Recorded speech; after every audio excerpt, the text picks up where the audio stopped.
And welcome once again to another edition of the Truth Hour. My name is Johnny Guzman. Welcome on this Thursday, June the 28th, 2012.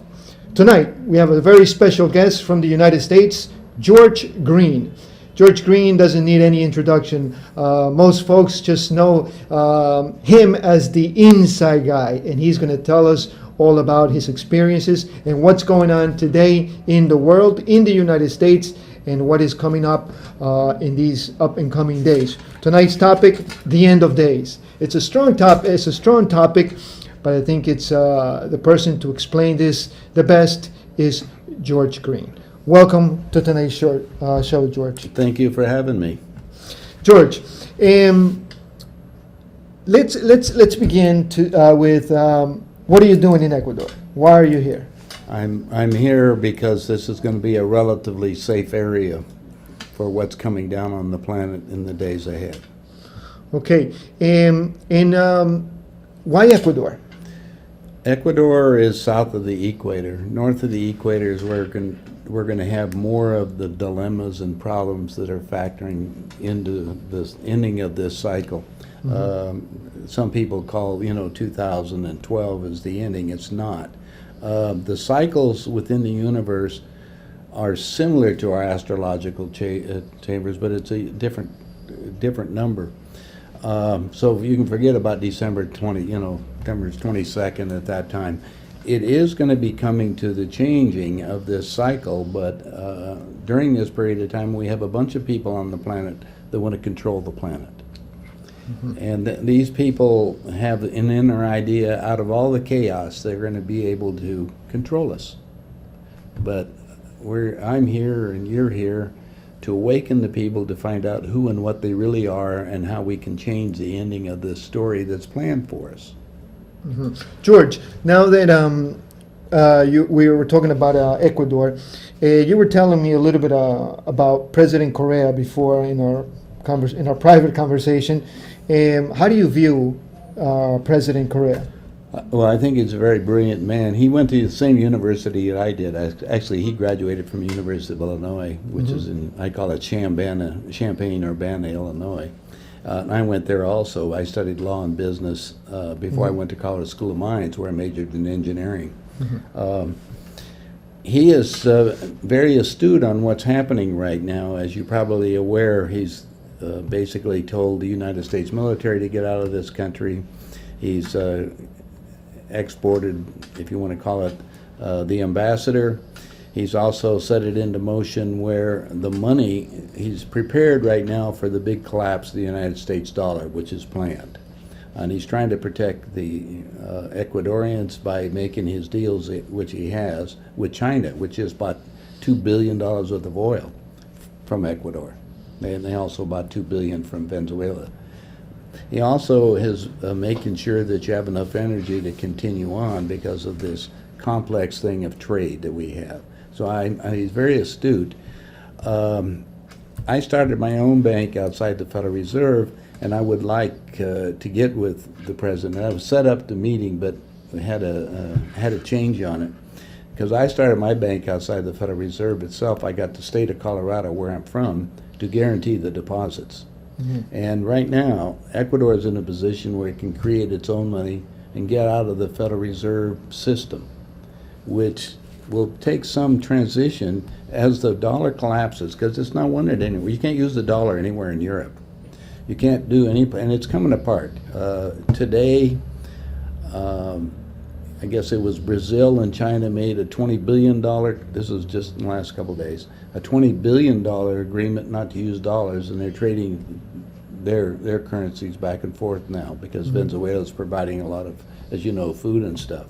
When I was in China, I was in Beijing, and I'll never forget what the world leaders over there said. They said it's 5,000 years, it's our turn to run the world. Mm-hmm. Well, they've been manipulating, as you know, the dollar and buying all the natural resources and companies they can with the dollar. Mm-hmm. So I'm very cognizant of what's happening, and I'm advising people to get out of the dollar, get out of stocks. Stocks are just a manipulation game, as well as money. Most people don't know what money is, Johnny. They haven't got a clue. the Federal Reserve notified the state of Colorado to get me, so I had to have a license to sell money.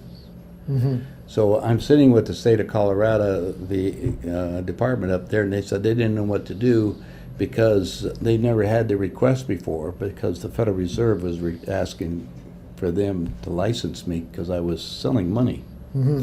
Well, the problem is nobody knows what money is. So what I did is I called my friends and I got the accounting book for the International Monetary Fund and the World Bank.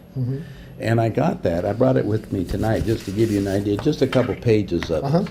And it says right here, Systems of National Accounts. Now this is what all the World Bank does. Well, the first question I had, Johnny, was get the definition of what money is. Would you read the first paragraph of what money is? Okay, this is very small.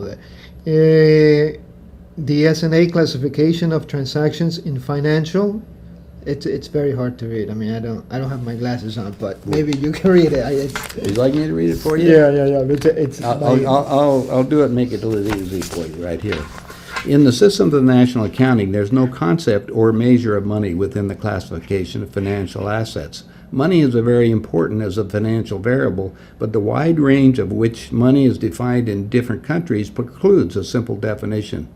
Even measures of narrow money, which is generally include currency and transferable deposits, may be difficult to define as a boundary between transferable and non-transferable deposits, may not be stable in many countries. For example, certain financial institutions may start to provide partial or full checking facilities or to issue bank or credit cards for deposit accounts that were not previously transferable. As a result, financial innovation, technological progress in computers and communications, and the force of competition, the distinction between transferable and non-transferable deposits, and between financial. There's 3 pages of this. The state of Colorado totally confused because how could they give me a license when they couldn't even identify what it was? So we determined that it was some kind of a security. That was what I come up with. And they agreed with me, so they loved me. And so they said, but what I was doing, and I'll explain basically what I was doing, you had $5,000 in the bank, we'll just say that. What I was doing was telling you to take that $5,000 and put it in the bank that I chose. They would pay you 5% interest, but I wrote you a check for 2% in advance to put the money into the bank. The Federal Reserve is kind of like a big franchise. It's kind of like A&W or Best Western or whatever.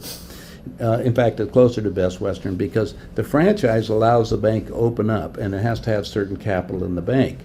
But they're allowed to write 10 times their deposits in loans. That's called the fractional reserve. Well, if I put $10 million into your bank, Johnny, but it was all of my friends who were putting in the money that I paid them to put in your bank, and you loaned out, you had $10 million, and you had to pay them 5%. That was what your agreement was, and that's what the private insurance company, FDIC, did. It guaranteed those, right? But I paid you another 2%, so you got a 40% increase in money with no risk. Now, I had nothing to do with the bank. I just told you what to do. You were an individual depositor. What had happened is the bank, now this is an illustration, on the $10 million could loan out 10 times that, $100 million. Wow. If they loaned it out at 8%, they would receive back then $8 million. Wow. And they only had to pay interest on the $10 million, which was $500,000. So how much did the bank make? Well, of course, they have to pay the Federal Reserve, the guys with running that, part of their interest and stuff. So that's how the game is. Where I became very powerful is, at the end of 1 year, your certificate of deposit became due. Who did you call to roll it over? You. Because you wanted to get the 2% again, right? And you were a loudmouth. You were telling everybody what I could do. And so I had millions of dollars flying into my office. And if a bank didn't pay me again, I would move the money out of the bank. What would happen to the bank then? Either FDIC took the bank over or the Federal Reserve advanced money to them. So what their solution was, number one, to get me licensed. That was an idea to get me out of the game, but I was smarter than that. I became a registered financial principal and a broker-dealer in the securities business, had 3 attorneys to keep me out of trouble. And then by opening that Pandora's box to me, because I love exams, I found out that the whole securities business is a fraud. Because once I issued stock, we have to have brokers selling it, right? Right.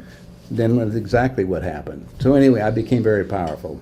So during a period of time, the feds did the next thing. They just notified every bank in the United States not to do business with me. So I moved everything into the S&Ls, the savings and loans. Right. So they still had the insurance, same deal, except for all the S&Ls folded up.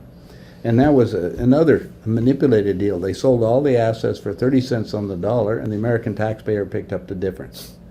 I'm sitting involved with these same people that are doing it. Well, anyway, one weekend they invited me up to Aspen. I took my daughters with me. And I walked into the room, and the world leaders were there, and they asked me to be the finance chairman for the next president of the United States.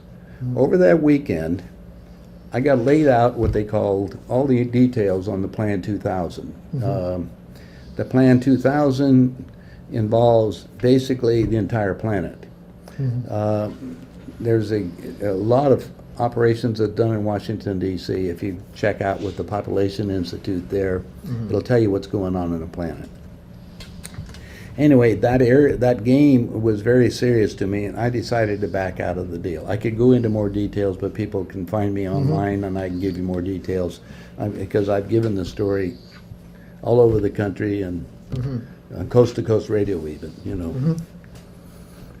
But George, with now that we're talking about the financial system, obviously you've been in the game and you know pretty much how the whole system works. And for the folks that are probably just starting to understand this, basically we've been living in a fraudulent banking system, fraudulent historical, because we're going to talk about history too, because that's all a bunch of nonsense and lies, right? History is two words, remember? His story, always written by the victor. Exactly. And George, but let's talk about the current economy. What's going on with the United States being the year from there, and then let's move into Europe. We're looking at Greece, Spain now getting all those loans, and Portugal probably next, Ireland. What's going to happen to the euro? So let's start with the U.S. first. Okay, let's start with the U.S. The U.S. we're very competitive, as you know. We're always trying to look at the bottom line. So, and my ex-father-in-law was comptroller of General Motors. So I got an idea what they did there. They used to kite checks with U.S. Steel to stay alive, to give you an idea. That's how far back it goes. But anyway, you get a big company, and in order to keep getting money, we have to do all the propaganda, that's the advertising and stuff, for you to buy my car, or my shirts, or whatever. But we're also looking at making the product at the cheapest possible price. Well, one of the problems with doing that, in the manufacturing game, you have to have labor. Right. In the old days, we looked at it. You would hire a labor, and you have to provide so much for them in order to determine it. Well, the world's a funny place. When I was sat in on the meetings on what they considered people, there's not today. If you go for a job, you're a human resource. If you're going to look at the accounting system the way it is, so that's part of the avenue.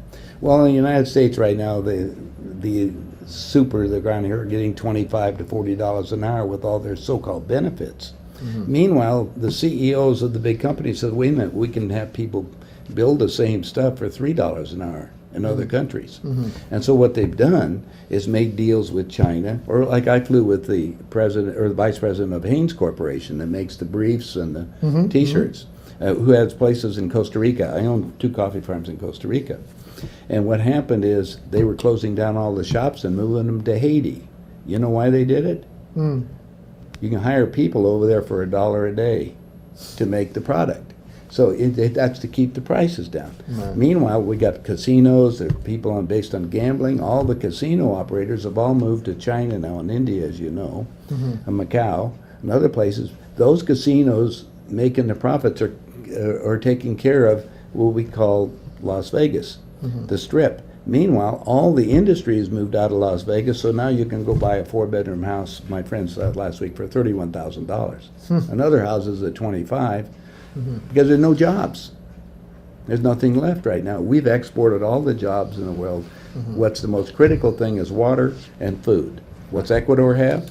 Water and food. And it has a small population base. Right.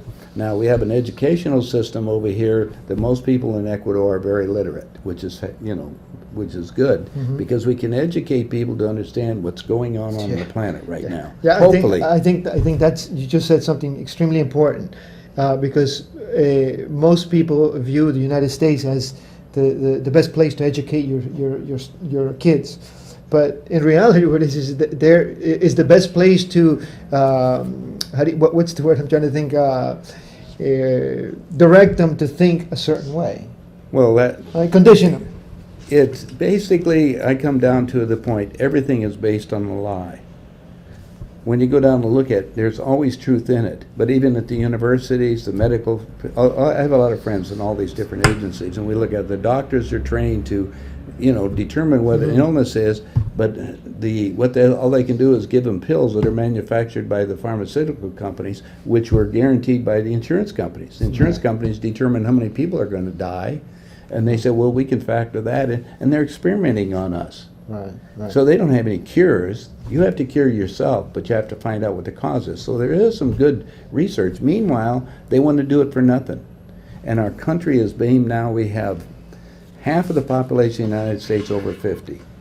We have people coming out and graduating from school. Well, even my grandson just graduated from college, right? Can't find a job.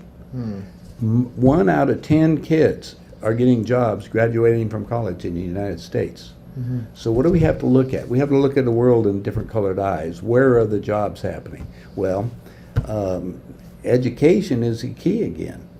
The first rule in the universe is to gain all knowledge and try to get as much as you can. If I can get you focused on a narrow career, Then you can't. you're locked into someplace and you can't go across the street. Well, we have what is it, 18, 20 years, let's say, of high school and grammar school and high school, right? Then we go to a 4-year school. That's let's say 22, you're 23 years old. Then after that, you got to go get your master's, another 2 years. Now you're 25, 26. Now you're going narrower and narrower to get your PhD. Then another 4 years. So you're like almost 28 years studying for something. And in the meantime, your mind is, you become an expert in one thing. Exactly. And meanwhile, you had to borrow money from who?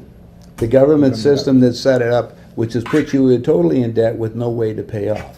Now, the plan is to collapse the United States, just so you know. Kissinger said this: the number one problem on the planet is too many people. So, and he also said another thing I thought was interesting. The absolute aphrodisiac is power. So what they did was put people into power as long as they did their bidding. The guys that you think that are in charge of this, our country, our president, and even Congress, we have the best government money can buy. That's all I can tell you. I used to run with him.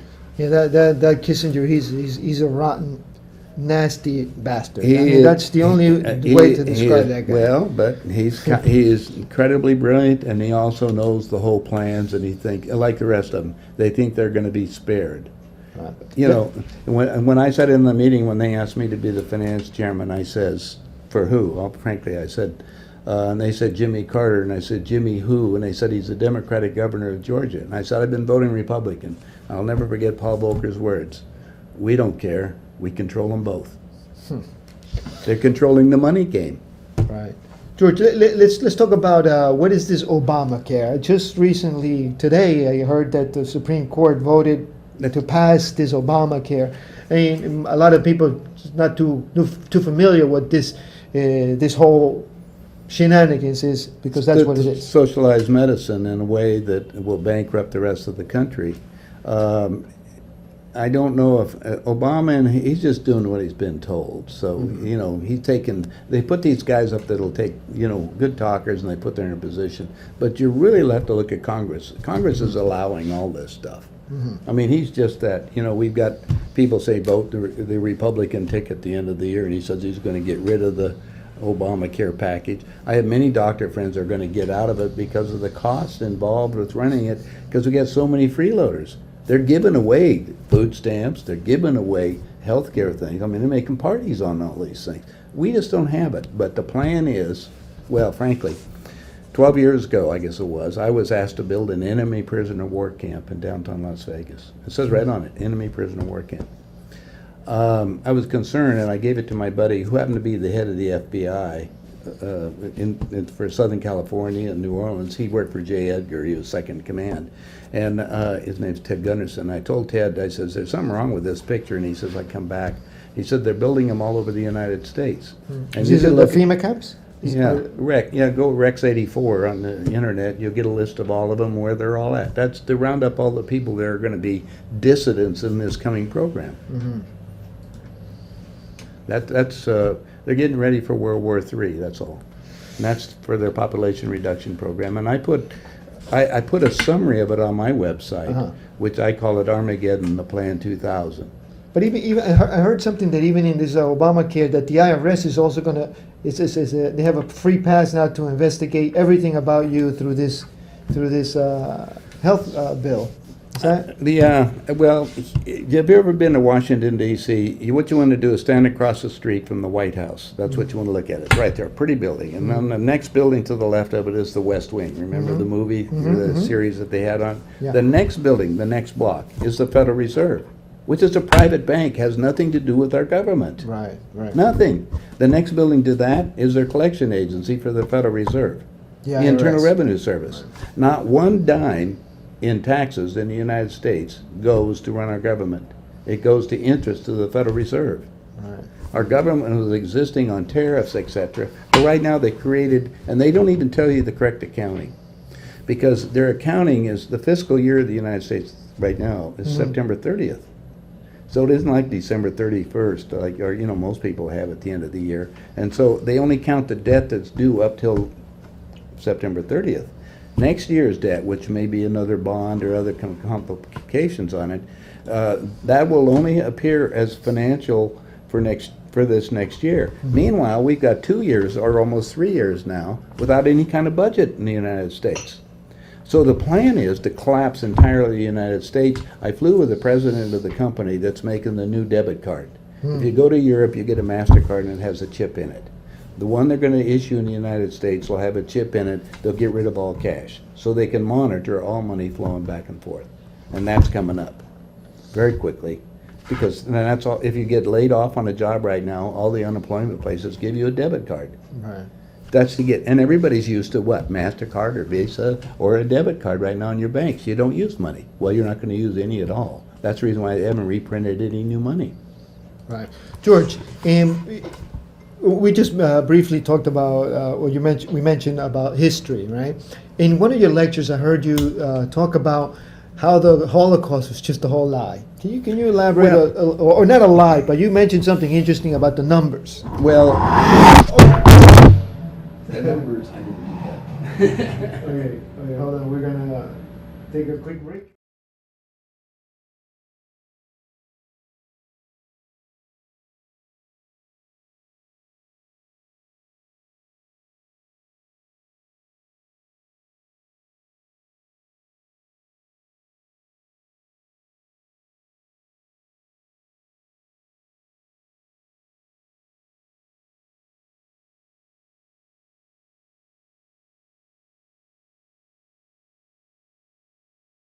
Yeah, okay.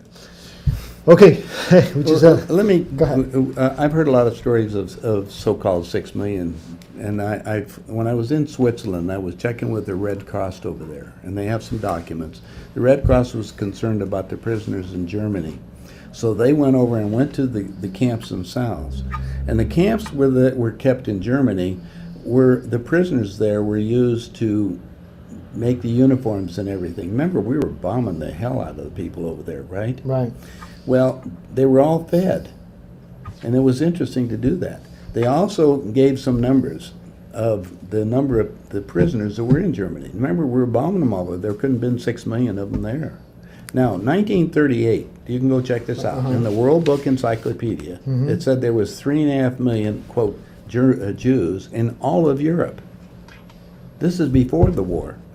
3.5. 3.5 million. Okay. In 1945 or 48 afterwards, there's documents that'll show that there was over 6 million in 1948. So where do they all come from? I'm not denying that a lot of Poland's where a lot of Jews got killed. Now we got a problem. The word Jew itself did not occur in the English language until the 18th century. It first appeared in an English play by Sheridan called The Rivals. That was in the year 1775. So what is a Jew? Basically, the background on them are they're the Khazars, the Khazarian, Mongolian Nordic tribe. That's what they were, and they merged with the Judeans, and that's the background of them. So we got to look at how they manipulated all of history. But most of the so-called Jews, if you want to call it, and I have a lot of friends in that area, they control what? The Money.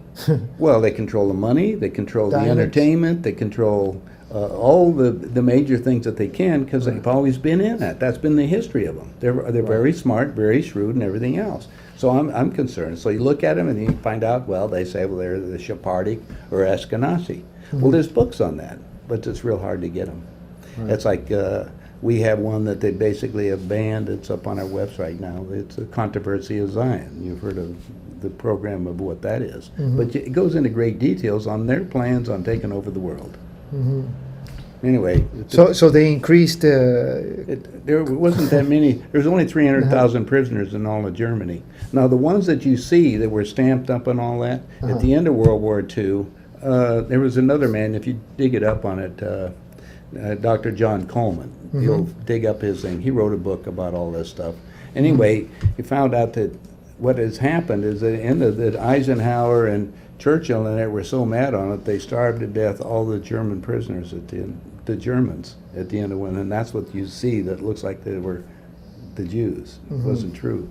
The Jews, in at least according to the Swiss Red Cross, and I'm looking at the documents from them, and there was only 300,000 of them. Well, 300,000 is a lot in Germany when we're bombing them all the day. Right. How do you keep them? How do you keep these people fed and everything? So nothing, it didn't make sense. And then that's a set up of victimhood. Well, we've died, keep giving us money. So they set up Israel. Most of them have moved to Israel, as you know, right now. And that's the focal point of the Plan 2000, which is to hit Israel, which only has about there's 3 million people there, 1 million so-called Jews, more of them in New York City than there is there. But anyway, when the bomb hits Israel, and it could come from several sources over there because they've got everybody mad at them. That begins World War III. All bets are off then. Then you're going to see Russia controls Europe right now. All Russia has to do is shut down the natural gas going to all of Europe. The euro is going away. You're going to see that in the next few months. The dollar's following it because nobody wants to take the dollar. You can't take the dollar anywhere in Europe except for in Switzerland, which is still controlled. You have to buy in advance the euro. Well, why would you buy something that's going down? And why would you invest in the dollar? Because the dollar itself, it says Federal Reserve note. There's nothing behind it besides 100 trillion in debt. And I just told you what the definition of money is. So what's my suggestion? Save up get some gold coins, silver. This is going to be your trading thing and food. And more details, people can contact me, and we'll try to help them out. Everybody is different. Be careful because they're retirement funds. There's nothing in the retirement funds. This month, Consumers Report says 80% of all the retirement funds are broke. Even the cities in the United States are all going bankrupt. Like San Diego, small one. They issued all their bonds to supply all their things. They didn't have it. Yesterday, California City announced it's going bankrupt. They can't continue getting money out of people that don't have jobs. 1 out of 3 people in the United States work for the government. Right. Well, what does the government make besides a mess? It's not a good picture right at the minute, and I'm trying to get prepared, or getting people prepared. And why I'm down here in Ecuador, there's a lot of people that have come down here because of the education, the friendly people, and everybody is. It's one of the few countries I've been to that I feel comfortable in, frankly. George, let's talk about now about your experiences with ETs. Now, before we go into that conversation, we're going to take a quick break. When we come back, we want to hear about that, George. Okay, don't go anywhere. We'll be right back.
Okay, we're back to the Truth Hour. My name is Johnny Guzman. We're talking to George Green.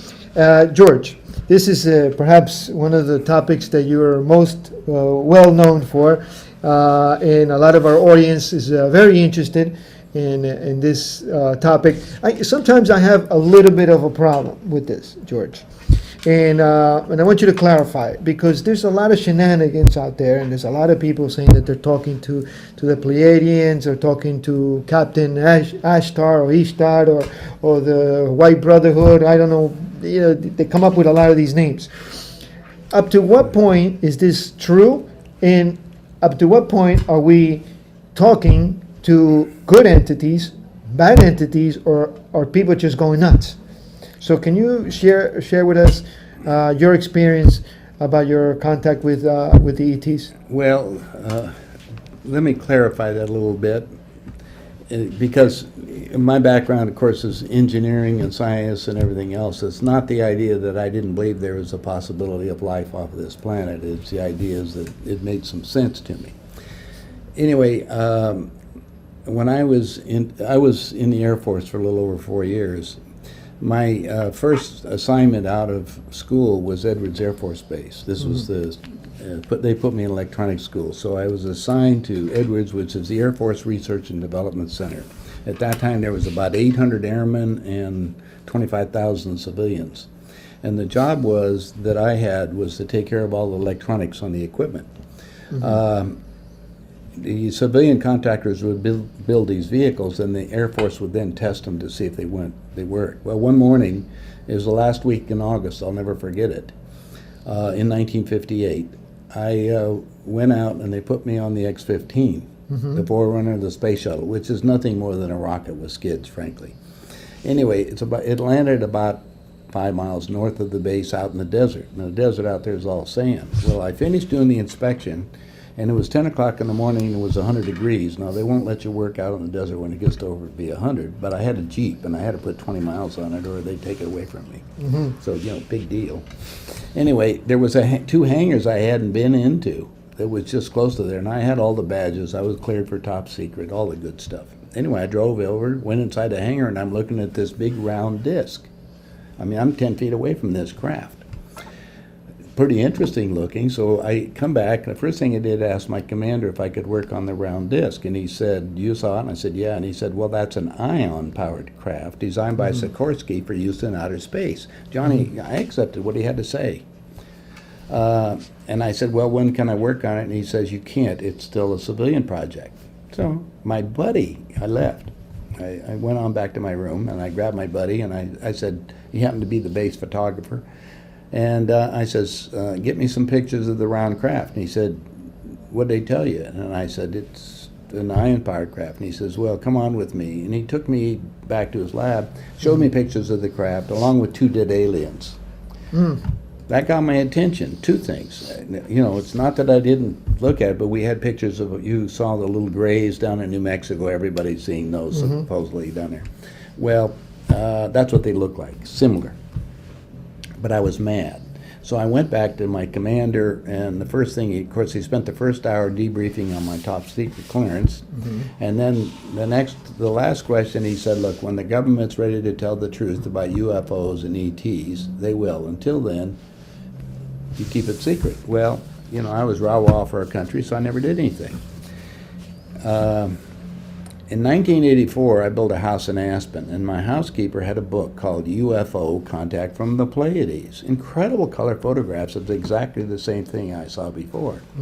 So anyway, I was so curious, how can somebody have pictures of the book that supposedly our government says is, you know, they're keeping it secret?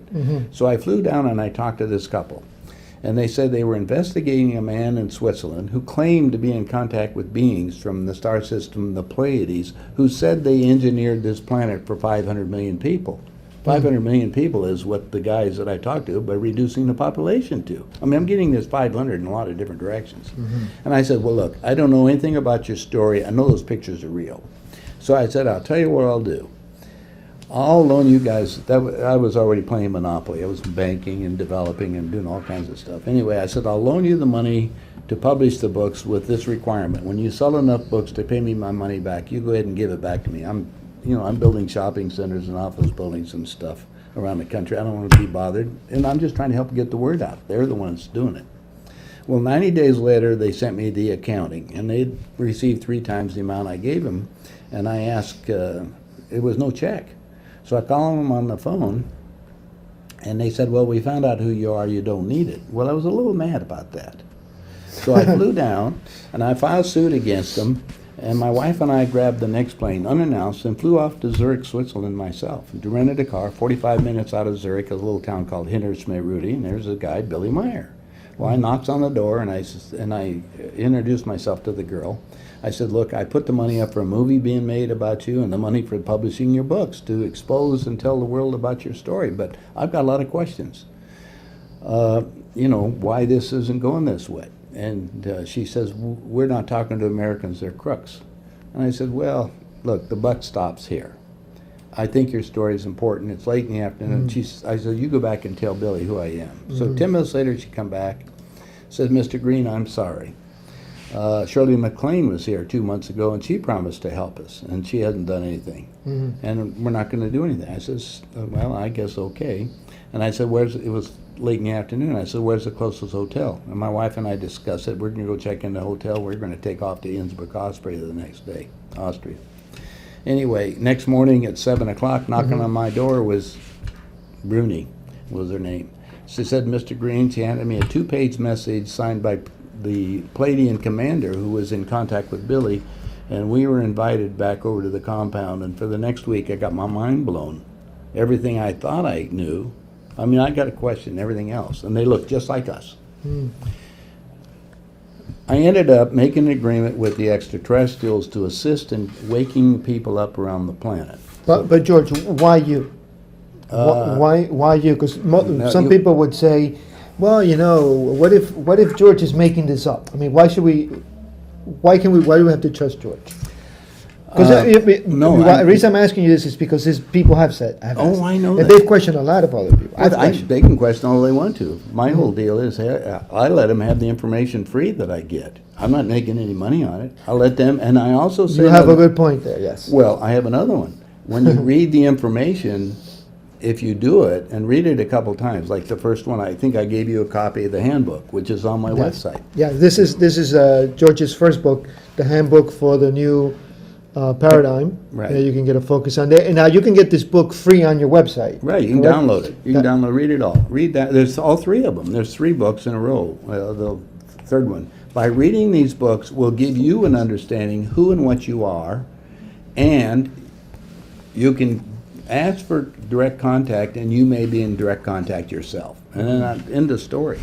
You're asking me the other question. I've come to the understanding that at some other level, I agreed to come in to be incarnated at this time for this job. Everybody has a job at some level. What is it? And mine is I've lived my experience. I've been in the world of running around with the guys that are planning on taking over the world. I'm sitting here talking to extraterrestrials like you and I do, and I'm in contact. And they can be and a lot of people that get these books become in contact. Now, because of the game you and I are playing, we're talking about one group of people that want to take over the world, right? Well, China says that they want to take over the world. There's a group of ETs, several of them, that would like to take over the world. There's one of them that hope we destroy ourselves because they want the mineral resources on the planet.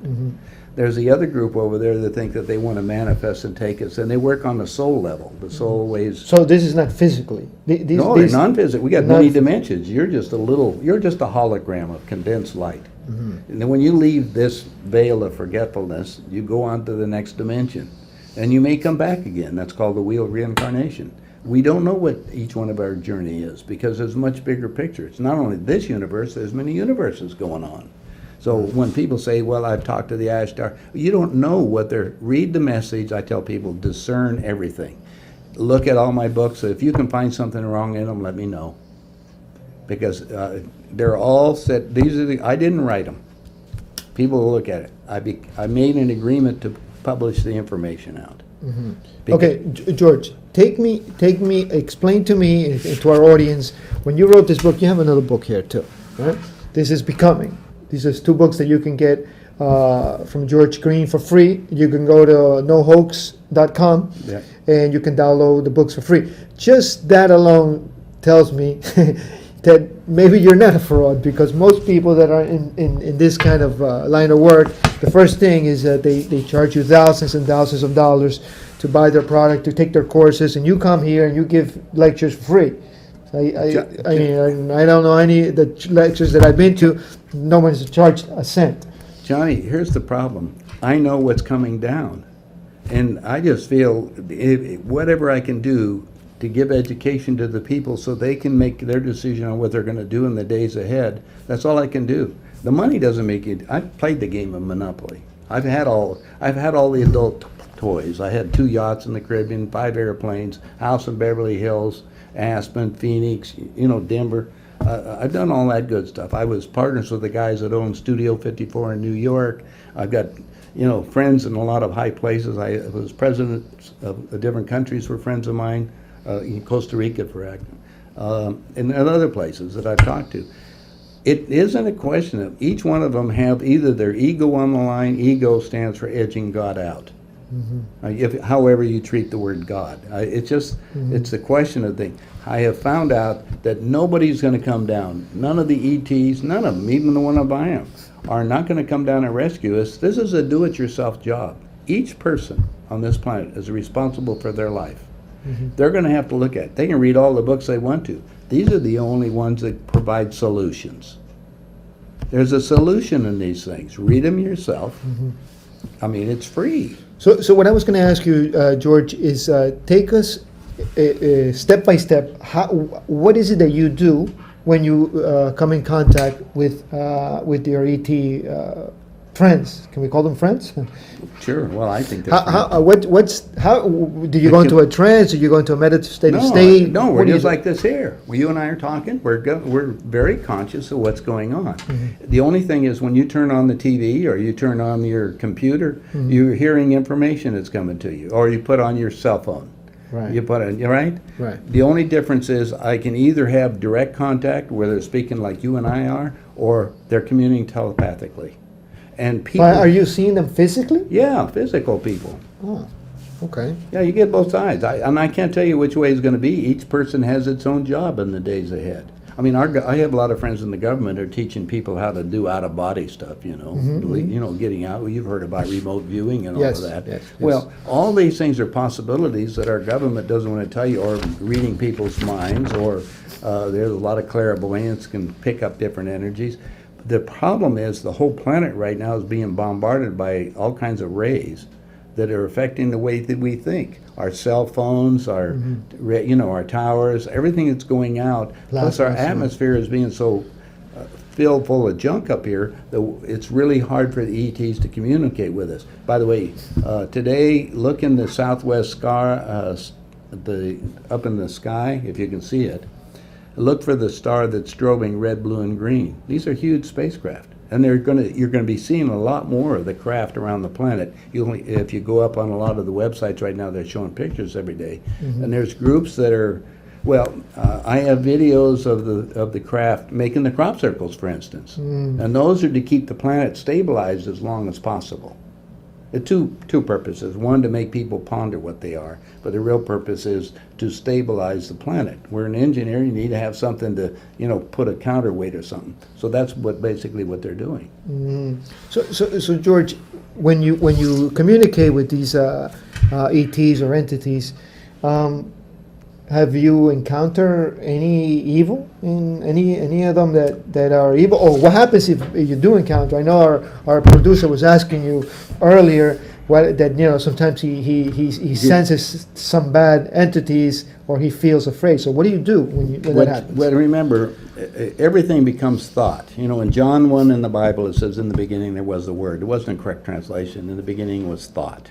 Right. It's okay. When you meditate, you're receiving thought, hopefully, right? Right. And when you pray, you're putting out thought. So just recognize that everything is product of the thought of however you view the creation itself. And it explains it in the books so you can get a better understanding. Now, if thought can make manifest and thought changes things, like I see that red light, I'm going to stop. You're making an action, aren't you? Right. based on your thought. Well, the same thing, we have people now that can move things, as you know. Right. You can be trained to do that. You can change the color of water. You see people doing a lot of, quote, magic tricks, supposedly. But we have the possibilities of doing all of that. It's also explained in the books what you can do when you wake up to how much power you have. Now, there's other ETs that say, wait a minute, we're playing this huge Monopoly game. We want to play with you. If you allow us to do it without telling us to go away, part of the rules, the first law is the law of attraction. What you put out, you get back. Right. Well, if they come over and take you over, that may affect them too. So it's a much bigger picture going on, many dimensions and many things that are happening all at the same time. So what do you do when? Demand all dark energies leave your space. Okay, so simply, for example, people say that when you leave your body and you go into the realm of the astral world, that in the event that you encounter someone that may seem friendly, that all you need to do is show yourself to see who you are, and they must show themselves. Well, and demand that all dark energies leave your space. And the first rule, again, gain all knowledge, that means discern everything that's given to you, because we got manipulation games. Some guys will tell you, I'm from the Ashgard Command. Which one? I mean, they're all creating these things because they'll pick on somebody else's words, like, oh, well, Obama said this, so I'm going to Right. believe what he had to say. Well, who knows what he's, it's the whole game. You discern everything. What's money? What is happening now? What's happening to my retirement account? What's happening to the food? How come they're genetically modifying the food? How that is affecting your body? Exactly. Big time. We want you to research it. Why did they, like we mentioned earlier today, why did they take the lead out of paint? Because the guys can see right through their walls. If you put lead paint in, automatically they can't see through them. All these satellites and stuff have the view to see that's going on right now. And the idea that they've given us is that you got to take the lead paint off because that's bad for your breathing, and the kids are going to eat the paint and they're going to get poisoned. If you want to go get an X-ray done, what is the first thing they put over your body? Lead. Exactly. The game is people do not discern. They listen to somebody else and they're telling them what the truth is. And remember what I told you, the history teacher, his story, always written by the victor. It may not have happened that way. I'm having more fun finding out what really happened behind the scenes, like, who killed Kennedy. I'm sitting in the Russian embassy seeing all that stuff. And then I'm talking to my CIA friends and finding out what's going on. Or who took down the Twin Towers. The governor of Oklahoma sent me a book this thick telling me who did that, because they took his tower down. Remember, they tried to, Oklahoma bombing. Right. Same group. George, now that we're on this topic with these entities or these ETs, define for us the difference between the reptilians, the Greys, the Ascended Masters. Are they interrelated, or how does that line work? Can you explain it? Because David Icke and I talked about that when we first came. But supposedly the reptilians and that, and I talked to Arizona Wilder where he got the information. I have never seen a reptilian, just so you know. Okay. It's not that there's not a possibility of them. I do know, according to ETs, we've got some ETs that are living on the planet right now. A lot of them in Ecuador, as a matter of fact. There's some down here and. Where? Peru. Well, in Peru, especially down in Nazca, down in that direction. Because down at the lake down there, Lake... Titicaca. Yeah, they're still living underneath the water. Because they use that as a basis. And we do, a lot of the ETs now are living in the ocean under the water, too. And don't ask me why. I got enough of a job giving out 3 books. I'm trying to waken up. Unfortunately, what I'm doing and trying to help to wake people up on everything is there's not a lot you can do at this point. There's too few of the people making any significant difference, according to the ETs. It's like you're being monitoring how many people are watching this program. ETs are watching everybody that watches this program tonight because of what I'm saying. And they're going to see whether or not that you'll come up and take on a responsibility, because it's your personal responsibility. Even Christ said that. He said, what I do, you can do, and more. Right. He also said, what you sow, you shall reap. So that means if you don't read the book, that's your job. And and I also told him the book couldn't be over 200 pages, had to be small so you could put it in your purse. How many pages is it? Yeah. 180 pages. Very, it- very easy read as well. No, it's not an easy read. I mean, Yeah. it's not a thick, big book that. No, in fact, this is an interesting book. In fact, what I have found that if you read it once and you read it twice, it'll be a different book. I have people that are translating it. It's really hard because they go back and read the book, it's different translated. And so you have to, because every time you read it, what it's doing is reprogramming you to look at the world for what's really going on. Okay. So now you can look through it, instead of having through these foggy lenses that we have called our eyes, you're going to look at it for what it's real and what's happening on the planet. You're going to know exactly on it. Now it's a question of how do you get yourself in a place, but everybody has their feelings. I got to take care of my family, got to take care of my kids. Each one of the souls have their own journey. We have 7 billion people on the planet today, increasing 250,000 a day.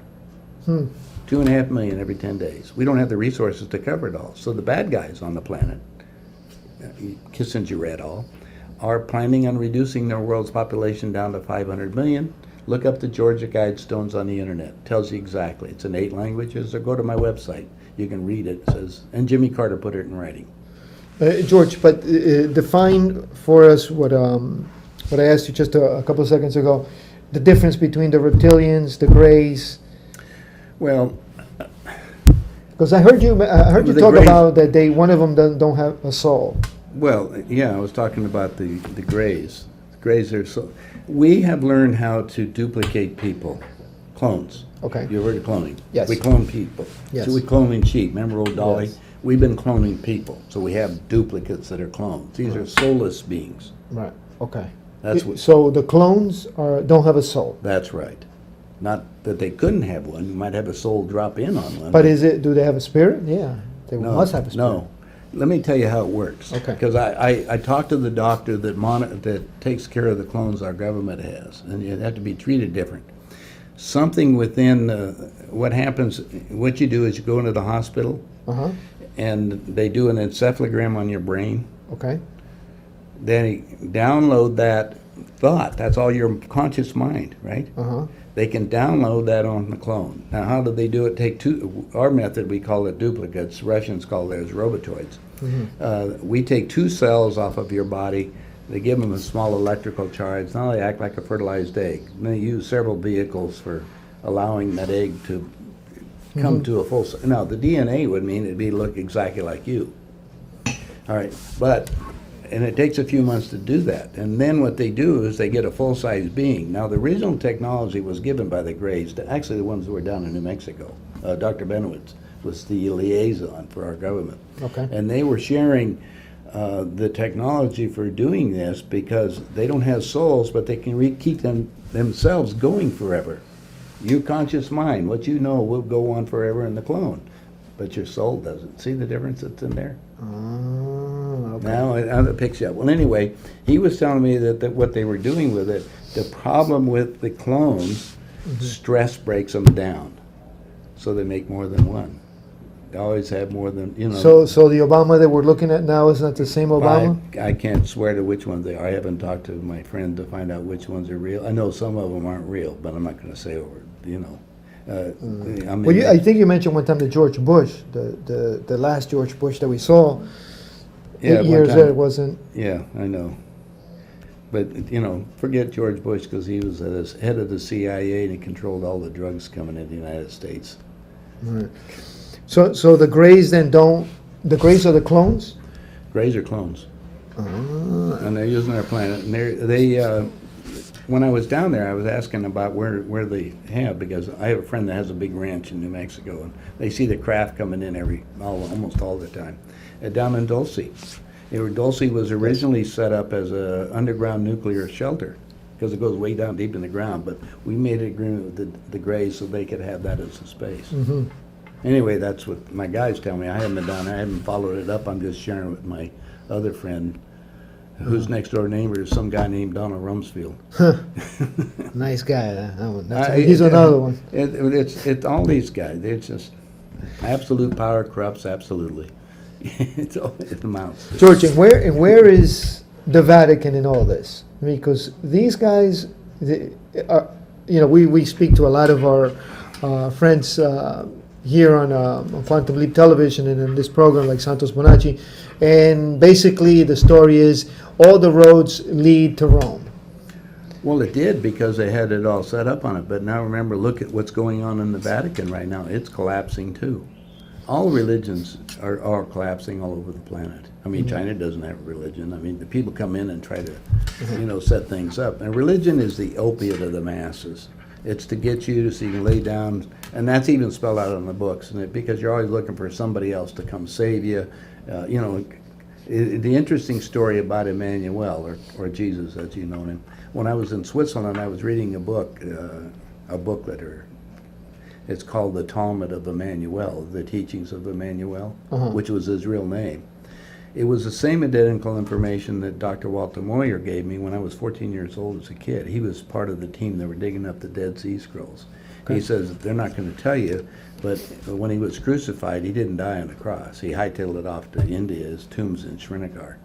They crucified a lot of people at that time. And he was kind of a wild man, Christ was out trying to wake people up, remember? I'm bringing forth the truth to everybody.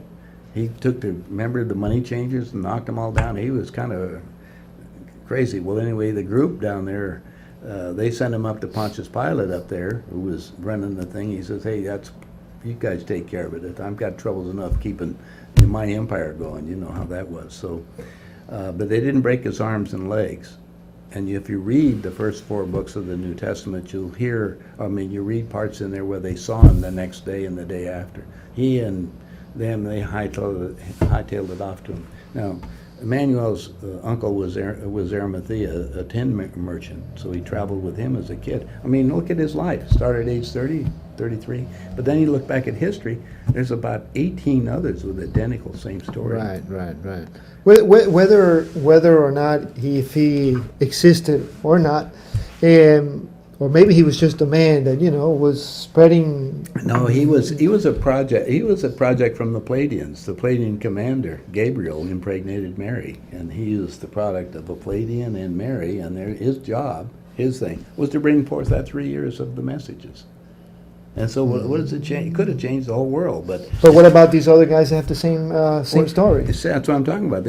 Everybody's been coming out trying to help, but the trouble is, like with Jesus' stories, all the ones they had in there, most of them that you get in today are based on King James Bible. King James was a blatant homosexual pedophile. I mean, they kept him up in Scotland, away from her, until he was in the 40s, and he come down and he had Francis Bacon and 50 guys create the King James Version. Now there's 200 versions of that. And then you got the Catholic Bible, and you got the Mormon, and they all use little pieces and parts, and they change 2 or 3 letters or words in it, so they keep the game going. All we have to do is, he says, believe in his teachings, which man basically giving you the power, but they've manipulated all that too.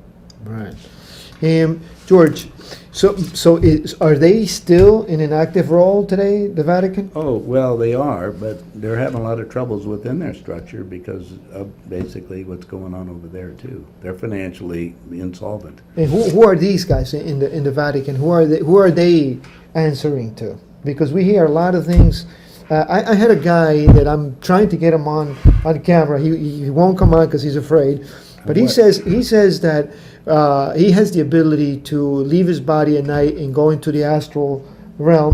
And he says that he goes to the Vatican to visit the Vatican. And he says he gets to a point. He says, how is above is below and how's outside is inside. Sure. He says, just as you see the Swiss guards, there are guards down there as well, and they're very ugly. He says, and you can walk up, get it just a little bit close, but you cannot enter this place in the astral world. And he says the things that you're able to see just from the outside are very ugly. He says, I can't go in. And he goes, I'm afraid as well. Well, it should be. But does this sound like it's true? Or? Oh, it quite possible. You have to look at, when you were talking about the Holocaust a little while ago, you were talking about the gassing and all that. Yes. Well, remember we had a bunch of prisoners in Germany over there, and the trouble is we were bombing them all, and so the hygiene was pretty terrible. All the prisoners were covered with lice and bugs and everything. There was a chemical salesman from IG Farben IG Farben developed a gas called Zyklon B. Zyklon B is a cousin of DDT. He sold it to Hitler to gas all of the prisoners. Run them through, like we take sheep right now, run them through and cast them. They all went through tents. That's exactly what they did with the Germans to get rid of all the licensed stuff. Now, the chemical salesman at the end of the war had a, quote, spiritual awakening, and he became the youngest cardinal in Poland. He has been the Pope for the last 25 years. They keep protecting their own so the truth doesn't come out. Unbelievable. Well, we got new popes since he died, whatever. Ratzinger. Yeah. You're talking about John Paul II. Yeah, that's right. Yeah, Right. yeah. He's the saint who you look at him, his face. He looks such a warm, Isn't it? And beautiful guy. Yet he's a chemical salesman from IG Farman. that I'm just telling you the whole story. Yeah, there's documents to back everything I'm telling you up, if people are willing to go look at it. And I've been publishing books, and we've been publishing books from other authors that are coming forth. And it's like my friend Rodney Stitch. He spent, I don't know, $10 million putting out the truth about our government, everything. Nobody cares anymore. They don't, because they wake up. What are you going to do about Washington? What are you going to do about the Federal Reserve? Well, we know it's going to collapse. I don't want to be in the prison or war camp. And so where am I? I'm sitting here with you in Ecuador, which I'm going to be reasonably okay because I have a lot of information to help the people down here continue. Because the Northern Hemisphere is the most corrupt, and with the radiation that's going to come, I'm talking about planned radiation. I mean, the nuclear subs that the Soviets have right now, 2 football fields in length, 5 stories tall, and they go 80 miles an hour underneath the water, totally undetected. There's 3 on the West Coast, 3 on the East Coast. They're all able. The weapons they have will take out all the major cities on both coasts. so you don't recommend anyone moving to the United States? No, in these I know, days? and in fact, move away from the seas because there are going to be major changes because of the planetary. What's happening on it is we've changed the planet so much that the weather's change is going to start increasing. You're going to have more tornadoes, 200 to 400 mile an hour winds on the surface of the planet. You got to be above 1,100 feet in order to be safe away from the ocean. Florida's going to be gone. Most of the Gulf, East Coast is already sinking. A lot of places are. West Coast the same way. Right. So what's your next step, George? What are you planning to do in these coming months? In this next year, we have maybe 6 months left before the year is over. By the end of the year, we're going to be in this major. If they don't call a national, that's what they're planning on doing, is calling a national emergency in the United States, suspending the Constitution, and then they're going to start rounding up people. You have to understand, the United States has got all its military in other countries around the world, and they're setting everything up to basically take it over and reduce the population in the United States down to less than 20 million. Wow. And so where am I setting up? I could come down here and you and I will be neighbors. That is, I won't be down here in the ocean. I'll be up in the mountains. Okay, George. So any I think we're almost out of time. Any suggestions? I would suggest folks to go into George's website, nohoax.com. Right, and you can get these books. There's 3 of them. There's a second one called Embracing the Rainbow. I just didn't bring it with me. Okay, there's 3 books. You can get them for free. Get all the information from nohoax.com. George, so what would be your suggestion to the people that are watching us, and what should we do in these? Well, that we should have done already, but Yeah, they should have done this. Find out what I said. Prove it to yourself that it was really true. I mean, just ask, email them and let me know. I'll know where the information came from. Most of it I've lived because I went out and checked myself. I just didn't believe it all, and I had the money to travel around the world doing what I wanted to. So it's a different game on that thing. And I'm not interested. I'm not making any money when I'm doing, as you know. Right. I come down here on my own, though. I'm offering books that are free, but I'm going to make it so you can see that it's logical. There is a solution. I couldn't figure one out. I either had to join them to be part of that, but then I said no, because I'm not going to be part of reducing the population. So then immediately I started, like I said, I had a couple coffee farms in Costa Rica, but then I found out further on what's coming down, so I'm got to be south of the equator. So you're going to see a lot of Americans moving south of the equator. Well, there is already a lot of Americans here. There's a lot of them in Vilcabamba and Cuenca. Yeah, but again, they get to the point where greed and all that stuff on it. Now, I like Cuenca because it's a university town and it's not too wild out there. There's a lot of them up there. There's a lot of them up in Cotopaxi, and there's a lot of them other little towns that are around. But just because you come from America doesn't mean you're bad.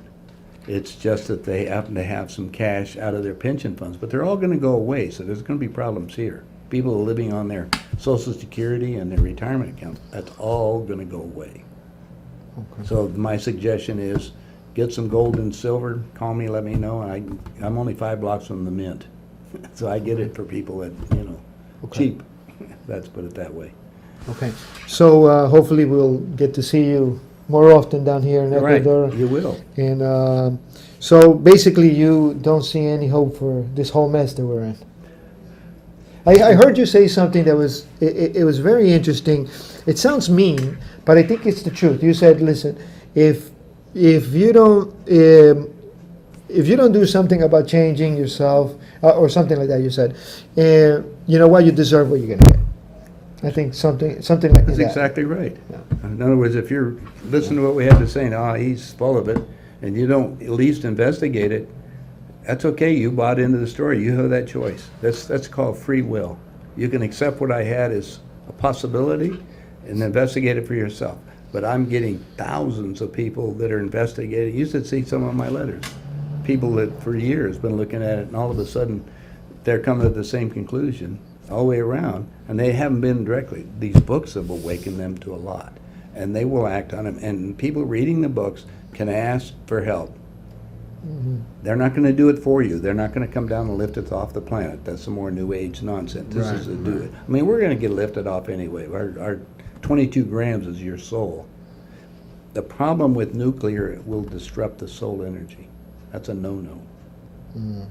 And in fact, one of the ETs that I talked to about that, they said if we would happen to start a chain reaction with the nuclear bombs, which is a possibility, they're prepared to encapsulate this planet and make another sun out of it.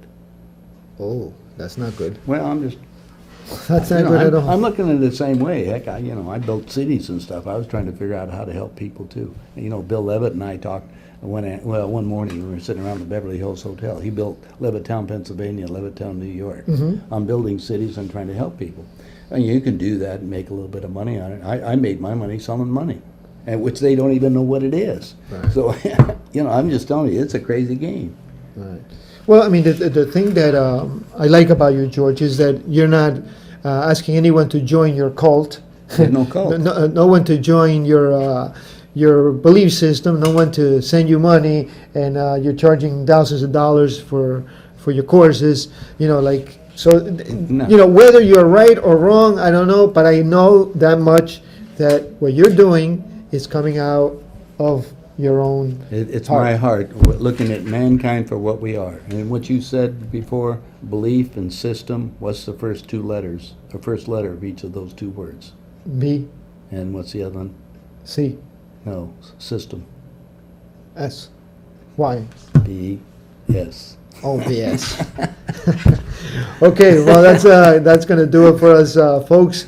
Thank you for being here with us another hour. Please do share this video. We'll be loading it up into YouTube soon, and share it as much as possible with your friends. George, thank you very much for coming down and taking the time. I know you were busy in Quito, and thank you for coming to do our program. I wanted to help because I think your program and all the stuff that you're doing is going to make a difference because you're going to get the word out. You're getting your word out, plus other people that are going to talk about their different subjects. And we're going to share this, and you'll find that I get 1 million hits a month on my website right now. But this is going to make it so yours get 1 million hits or so. We got more viewers to get this one awakened up so we can all get together collectively and change as much as we can at the ending. But remember, we got 7+ billion people on the planet. 40% of them exist on less than $2 a day. They don't have the knowledge. So we're now trying to get you the knowledge to do what we can and I just love them all, everybody. I don't care what color you are. There's only one race on the planet. It's called the human race. Very well, George. Thank you again. And thank you, folks, for being here with us for another hour of the Truth Hour. Have a good weekend, and we'll see you on Monday at 7 o'clock. Take care. Ciao.